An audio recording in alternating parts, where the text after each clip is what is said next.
I find these interviews very difficult to do, Mr. Larson. I guess because I'm a mom.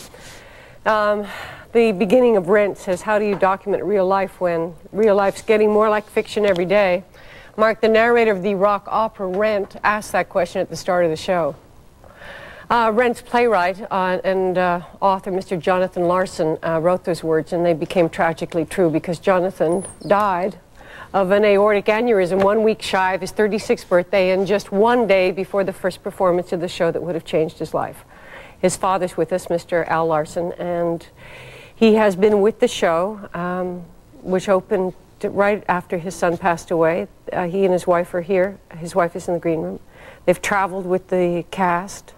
They look at them as their children, and it's been some year, Al Larson. Yes, some year. Actually, it's going on to 2 years now. It's be 2 years, January 25th. So in all those 2 years, I asked you outside that my perception is you really had no time for your family and to grieve. This play happened, it became a success, you lost your son, and something had to be done to keep it all going, and you stepped in to take over and make it right and to carry it forward.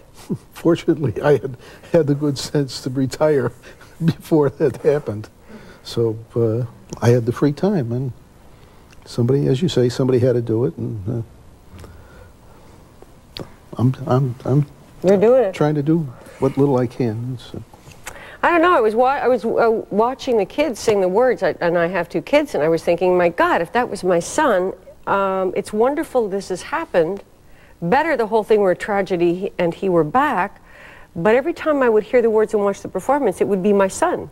It's a part of him is still living in this. It's his words, it's Jonathan's creation.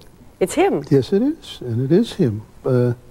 I would still trade it all for him to be here, but lacking that, the one thing I remember the evening of the day he died, the cast did a sing-through of the show for us at that point, for family and friends.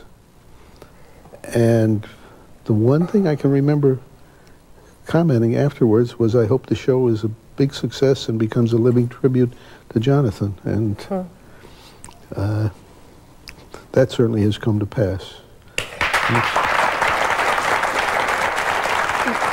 Because it was performed for the cast, there must have been people aware of it. Does Jonathan have any idea that this was going to be as good as it was? Did he know? He had a sneaky...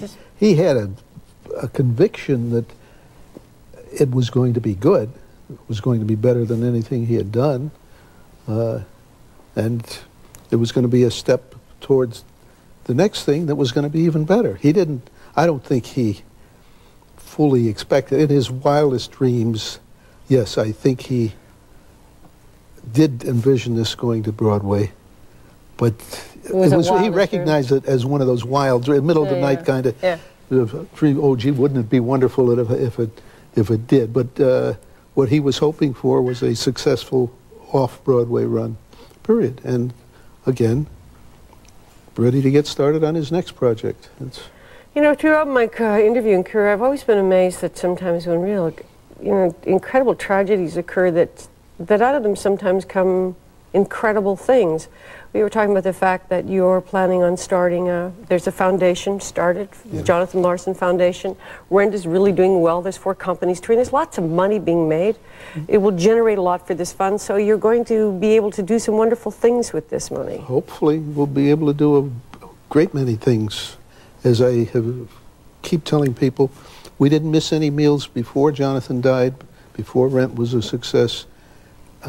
So we don't need the income, and of course for my daughter and grandsons, it's fine. It assures them of a secure future, but there's still so much money that this foundation will hopefully lead the way for a number of young people going through the same thing Jonathan did. I have kiddingly said one of the qualifications is going to be that they have to work 10 years as a waiter. That's right. Just the point being to show that true dedication to what they're doing. Jonathan worked for over 12 years as a waiter while he was trying to write successfully musical theater. And so in the back of my mind, even while I kid about it, but he had that dedication. And I want to see us help young people who are similarly dedicated. There are a lot of them.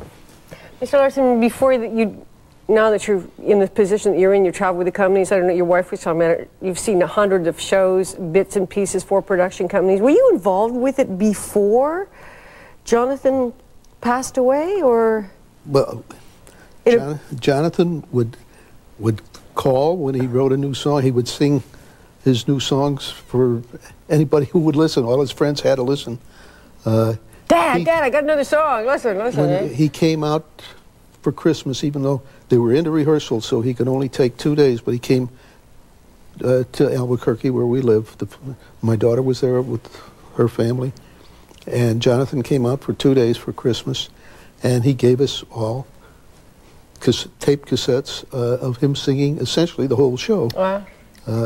As he had shaped it up to that point.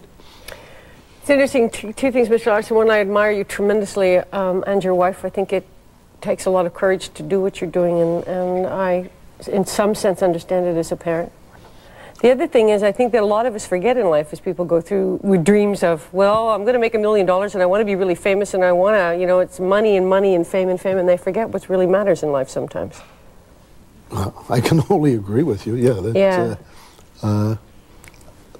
We're doing what we feel we have to do. That's and money has never been that big on our scale of values, and I like to think that both Jonathan and Julie, his sister, grew up with the same idea that there are much more important things in life than money.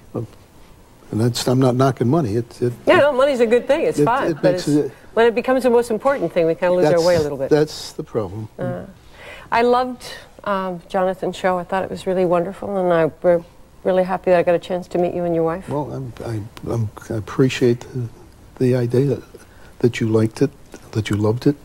I've got to tell you, I think here in Canada, you folks have come up with an awfully talented bunch of young people. Right.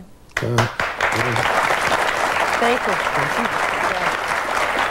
If you'd like to learn more about the creation of Rent and the life of Jonathan Larson, there is a book. It is called Rent by Jonathan Larson. We're going to take a break. We're back in a sec.